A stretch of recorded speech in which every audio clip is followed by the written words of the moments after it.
Madam President, I come to the floor today to talk about our economy, the threat of the pending fiscal cliff, and the need to address the challenges that we face.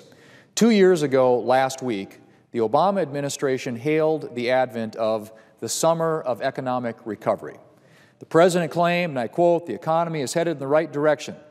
And Vice President Biden confidently predicted the creation of 250,000 to 500,000 jobs, new jobs a month. Meanwhile, Treasury Secretary Tim Geithner published an op-ed in the New York Times boldly entitled, "Welcome to the Recovery." Well, 2 years later, Madam President, Americans are still waiting for the recovery. Today's jobs figures are well below the 250,000 to 500,000 jobs per month that Vice President Biden forecast. This year, the economy created a dismal 77,000 jobs in April and just 69,000 jobs in May, less than half of the 150,000 jobs that are needed each month just to keep up with population growth. Unemployment, which the White House predicted would shrink below 6% by April 2012, has remained at or above 8% now for 40 straight months. Looking at the facts, it is clear that the private sector is not doing fine, and in fact that the President's economic policies have made the economic situation in this country worse. The President seems to prefer more stimulus spending from Washington, D.C., but the President's $831 billion in stimulus money has not led to the job creation he claimed it would. Under this administration, there's been a record 4 years with deficits over $1 trillion. The federal government now borrows roughly 40 cents out of every dollar that it spends. In fact, the fact is, Madam President, we do not need more government spending that explodes the national debt. Instead, we need to cut reckless government spending and tackle the mounting debt crisis through tax and entitlement reform. Madam President, if we don't take action soon, our country could end up in the kind of financial disaster that Greece and Spain are now facing. The economic situation in Europe is a clear warning sign for our country that if we don't get on a sustainable fiscal path, we will face a similar fiscal crisis. Our children and grandchildren should not have to pay for Washington's inability to stick to a budget. We owe it to the next generation to leave the country better than we found it. Yet it has now been over 3 years since the Senate last passed a real budget. In part because of the Senate's failure to pass a budget, we face a pending fiscal cliff that must be addressed before the end of the year. Madam President, financial markets and job creators are going to react to the uncertainty coming out of Washington. We need to act now rather than kick the can down the road to a lame duck session of Congress at a time when it will be very difficult to make these types of decisions, where things are going to be rushed, where members are not going to have an opportunity to really focus in a thoughtful way on the right solutions for this country's future. One aspect of the fiscal cliff that we're talking about is the pending $1.2 trillion sequestration scheduled to go into effect on January 2nd of 2013. I, along with Senator Sessions and others, have pushed for more transparency from the administration as to how they plan to implement sequestration, a provision that was adopted just last week as part of the Farm Bill. This information is critical so that Congress and the American people have a full understanding of sequestration's impact. If Congress is going to consider delaying or replacing the defense sequester, we need this information in order to make those decisions. House Republicans passed a bill last month that replaces the defense sequester scheduled to go into effect next year, and it does so by finding savings elsewhere in the federal government. Yet the administration continues to stonewall requests by Congress to help us better understand where the planned sequester cuts will take place. On the tax side, a family of four earning $50,000 per year would see their tax bill increase by $2,200 next year, according to the House Ways and Means Committee and the Joint Committee on Taxation. The Joint Committee on Taxation also estimates that nearly 1 million business owners would face higher taxes if the top two tax rates increase. Yet, Madam President, not one vote has been scheduled in the Senate to prevent this tax-mageddon.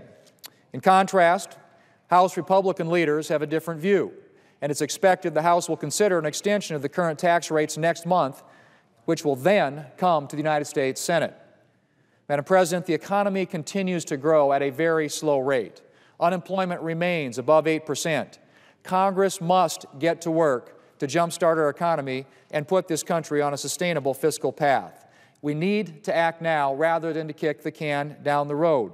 And Madam President, to put a fine point on that, the fiscal cliff that we will run into at the end of the year, as I mentioned, we already know that it's going to have a profound impact on the economy next year because the Congressional Budget Office and other analysts have looked at it and determined that it could cost us as much as 1.3% of economic growth in the first half of next year, which translated into actual jobs numbers is about 1.3 million jobs that would be lost because of this fiscal cliff if it's not dealt with.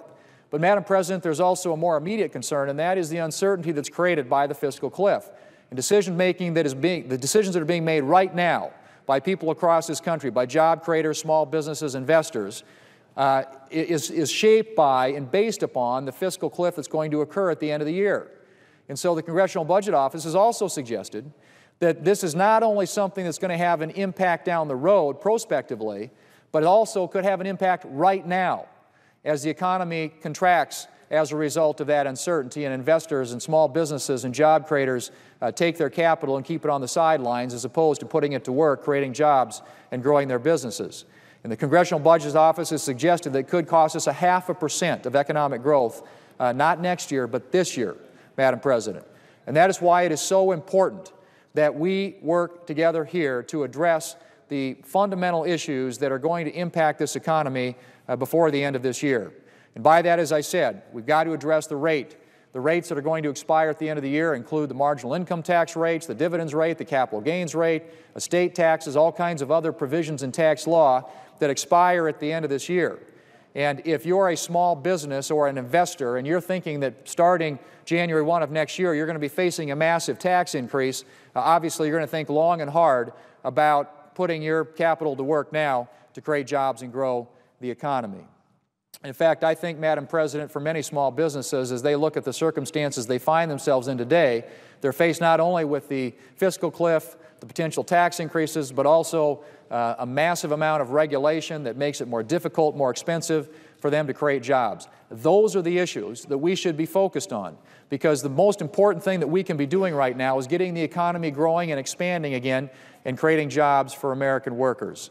That's not going to happen if we don't take steps to avert what is clearly a terrible disaster waiting in the future with the fiscal cliff and all the tax increases that are going to occur at the end of the year. Madam President, the Joint Committee on Taxation has said that 53% of pass-through income, 53% of pass-through income would face higher taxes on January 1 of next year. That's all your S-corps, all your small businesses, all those folks out there in our economy, the entrepreneurs who are the people that we rely upon to get our economy going again and put people back to work.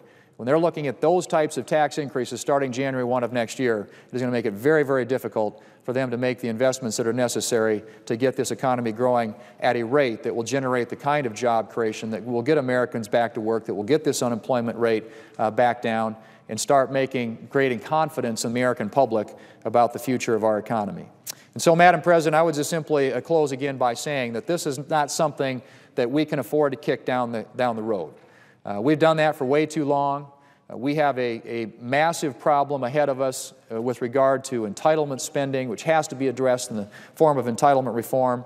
We need to reform our tax code to make it more simple, more clear, more fair, and to create a more competitive tax code with the countries around the world with whom we have to compete.